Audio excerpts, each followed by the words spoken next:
Hi, BC family. Welcome to your midweek devotion. So, we went camping at Mason Lake just this past week and we watched a movie called Soul Surfer. So, for those of you who maybe don't know that movie, it's about Bethany Hamilton, who she went surfing as a kid and she got her arm bitten off by a shark, but she went on to do amazing, great things.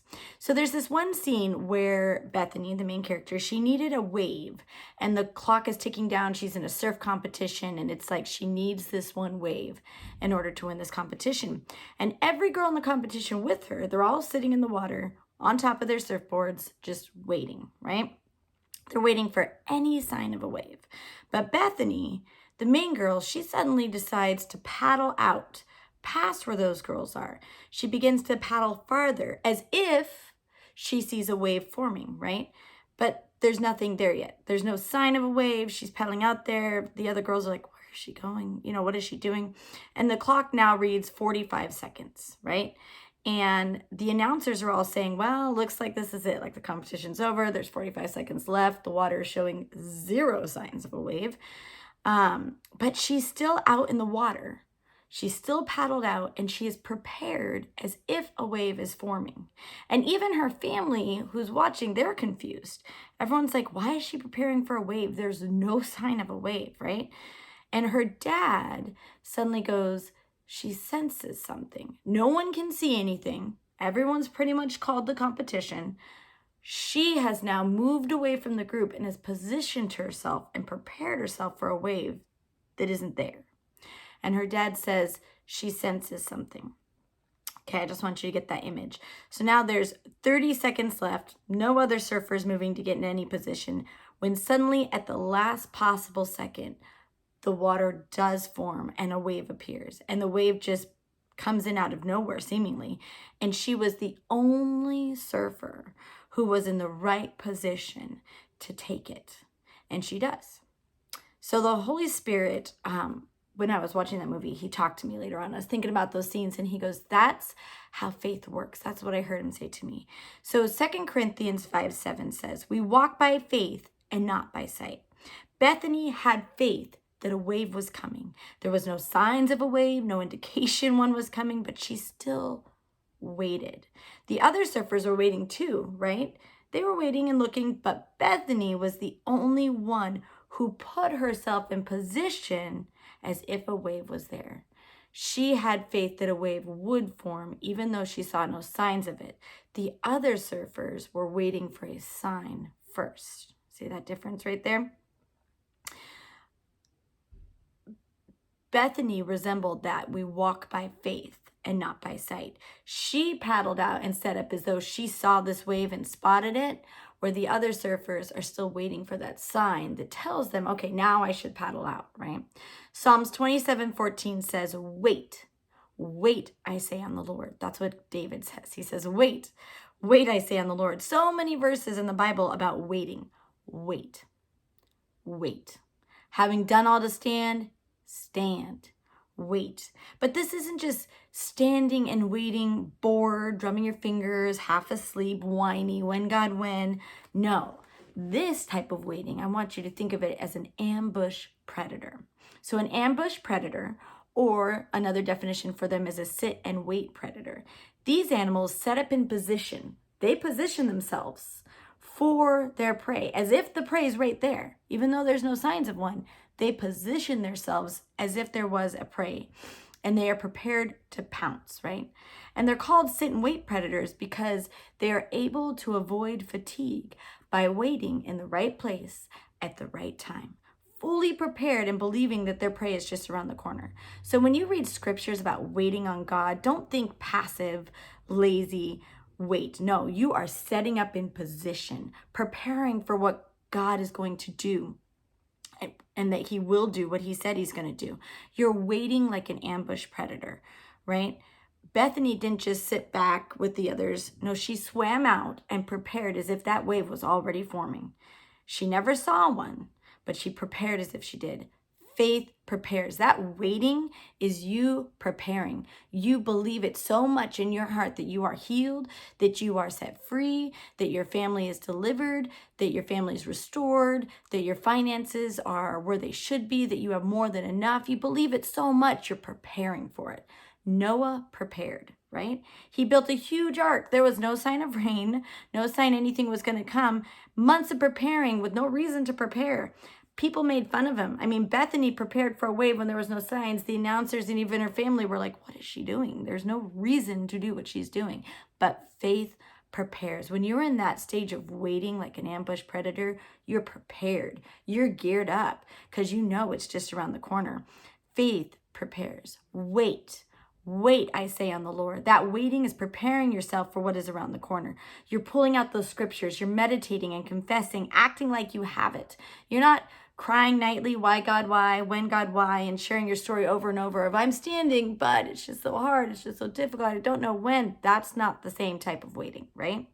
Dodie Osteen, which you guys have heard me talk about, when she got diagnosed with cancer, she had put pictures up of herself. Well, I learned something new about her.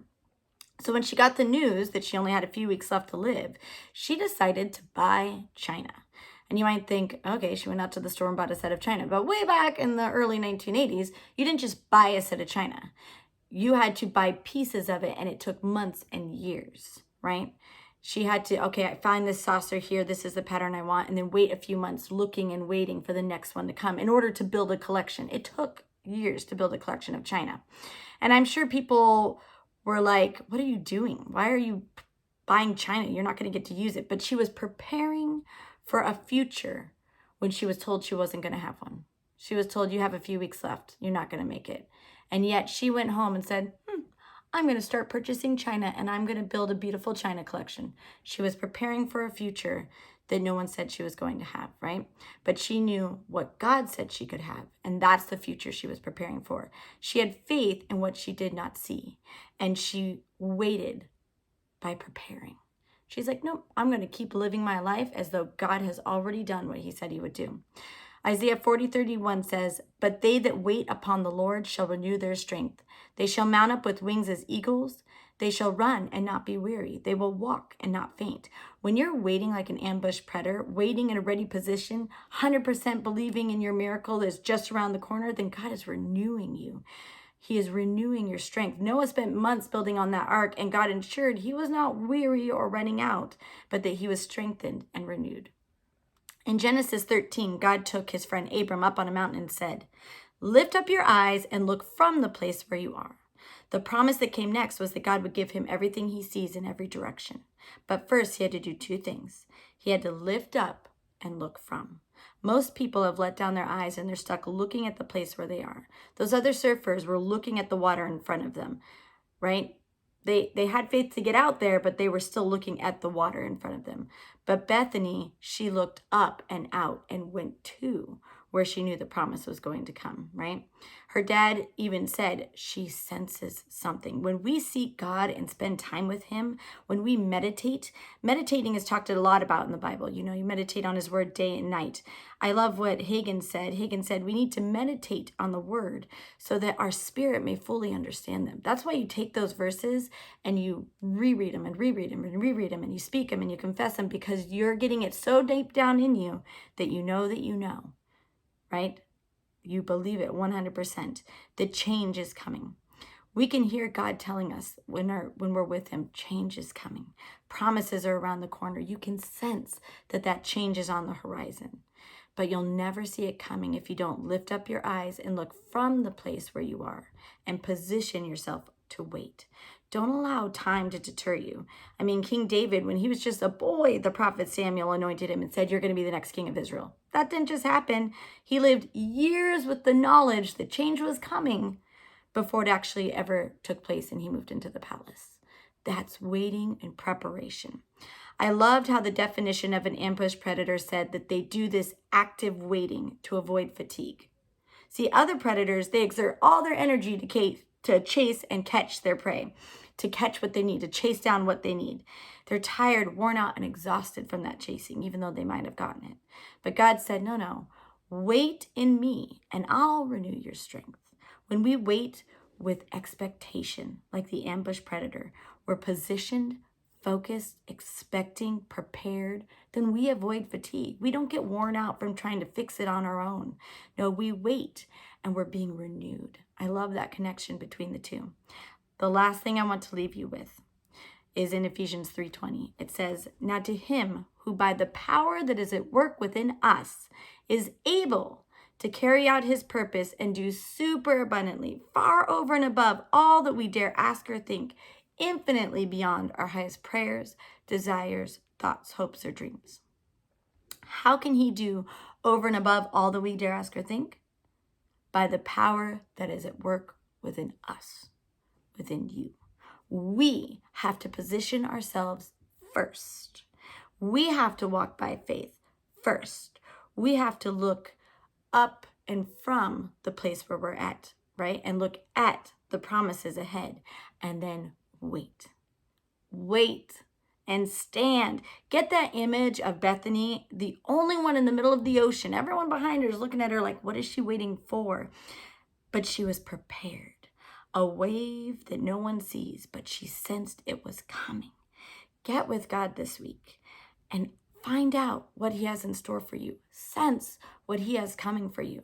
And that's what she did. She was like, no, I'm not going to sit here with everyone else looking at any sign. No, I'm going to go out and position myself. And I'm going to stay focused.